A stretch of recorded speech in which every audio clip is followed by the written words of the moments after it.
Final గా safe గా పాండిచేరికి వచ్చేసాం. పక్కనే కార్ పార్క్ చేసి ముందుగా రాక్ బీచ్ కి వచ్చేసాం. ఇక్కడ వెదర్ సూపర్ గా ఉంది. ఇక్కడ ఇల్లులు కలర్ కలర్ గా ఉన్నాయి. ఫోటో షూట్ కోసం మాత్రం హైలైట్ గా యూస్ అవుతాయి. మేము కెమెరా తెచ్చుకోలేదు. ఒకవేళ ఎవరైనా వెళ్లే వాళ్ళు ఉంటే కెమెరా తీసుకుని వెళ్ళండి.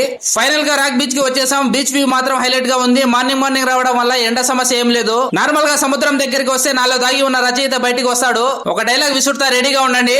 సముద్రంలో అలలు, జీవితంలో కలలు ఎన్నటికీ ఆగవు. ఇక్కడ ఉండే బ్రిడ్జ్ 1910 ఆ టైంలోది. ఇప్పుడు మొత్తం డ్యామేజ్ అయిపోయింది. 1910లో ఇలా ఉండేది అంట.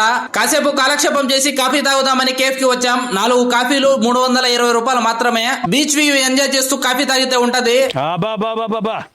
స్వర్గం సూపర్. ఇదంతా ఒక ఎత్తు అయితే ఇంకో పక్కన పొద్దున్నే రొమాంటిక్ గా ఫోటోషూట్ జరుగుతుంది.